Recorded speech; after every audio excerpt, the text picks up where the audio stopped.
नमस्कार, बिहार तक देख रहे हैं आप और आपके साथ मैं हूं हर्षिता सिंह। मध्य प्रदेश में बीजेपी ने चौंकाते हुए मोहन यादव को मुख्यमंत्री बना दिया। इसे राजनीति में बीजेपी का पॉलिटिकल सर्जिकल स्ट्राइक माना जा रहा है। बीजेपी का ये निर्णय बेहद चौंकाने वाला था। बीजेपी के केंद्रीय नेतृत्व ने यादव जाति से मुख्यमंत्री बना करके एक बड़ा संदेश दिया और वो संदेश सीधा बिहार में लालू यादव के वोट बैंक को लेकर के है, जिस पर एमपी के जरिए बीजेपी ने वार करने की कोशिश की। मध्य प्रदेश में यादव सीएम बना करके बीजेपी ने बिहार में यादवों को अपने पाले में करने, उनका भरोसा जीतने और लालू तेजस्वी का खेल खराब करने को लेकर के एक सियासी तान चल दिया।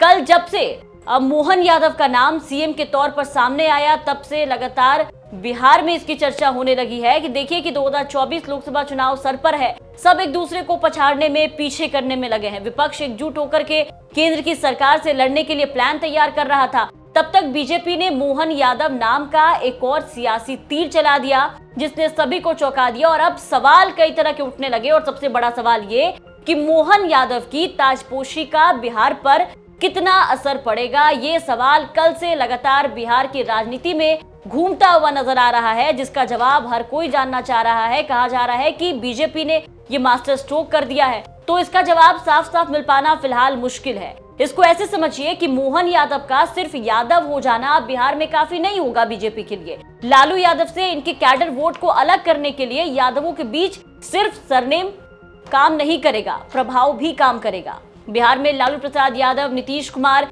पिछड़ा और अति पिछड़ा की राजनीति कर रहे हैं, तो बीजेपी भी अब देखिए कि पिछड़ों को आगे करने में लगी हुई है। अब पिछड़ा बनाम पिछड़ा की जो राजनीति है वो बिहार में होती हुई दिख रही है। और अब इस चर्चा के बीच बीजेपी का खेल समझने के लिए हमने बात की वरिष्ठ पत्रकार प्रेम कुमार से।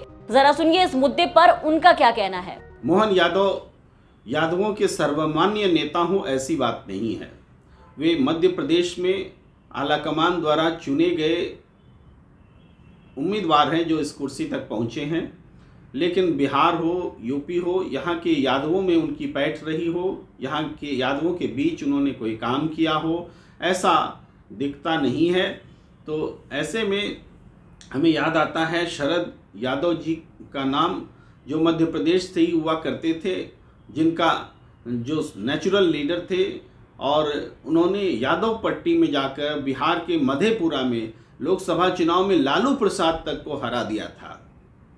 उस मुकाबले देखें तो मोहन यादव का वो प्रभाव कहीं है नहीं कि वो आज के ज़माने के तेजस्वी यादव को हरा सकें। सिर्फ एक जाति का होना काफ़ी नहीं होता है, मास लीडर होना ज़रूरी है। मोहन यादव मास लीडर नहीं हैं।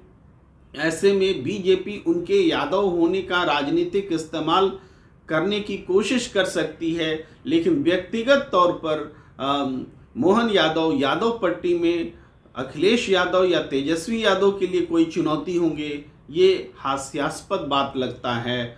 ये बहुत कुछ उसी तरीके का है जैसे कि अब राजनाथ सिंह बड़े नेता हैं, क्षत्रिय नेता हैं, तो उनसे भी अपेक्षा की जाती है कि वो जाकर राजपूत बहुल इलाकों में वोट गैदरिंग कर दें। किसी हद तक वो कामयाब होते हैं, लेकिन मोहन यादव की तुलना करें तो ये वैसे नेता भी नहीं है कि यादवों के बीच अपनी पैठ का कोई असर छोड़ सकें। तो इसमें कोई शक नहीं है कि अब बीजेपी मध्य प्रदेश के जरिए ही बिहार में वोट मांगेगी, तेजस्वी यादव का खेल खराब करने की कोशिश करेगी और यादव वोट बैंक को लालू यादव से तोड़ने की कोशिश करेगी। बिहार में हुए हालिया कास्ट सर्वे में सबसे ज्यादा आबादी जाति यादव की है, लिहाजा वोटों के लिहाज से अब देखें तो इनका महत्व भी काफी ज्यादा बढ़ जाता है। बीजेपी लगातार इन्हें साधने की कोशिश भी कर रही है और लगातार बीजेपी ये कहती भी नजर आ रही थी कि लालू यादव ने हेरफेर करके यादवों की संख्या ज्यादा दिखा दी। यादव यहाँ लालू प्रसाद यादव के आरजेडी कोर वोट बैंक माने जाते हैं और कहीं ना कहीं इन आंकड़ों ने बीजेपी को अंदर से परेशान कर रखा था, जिसको लेकर के बीजेपी ने इसका जवाब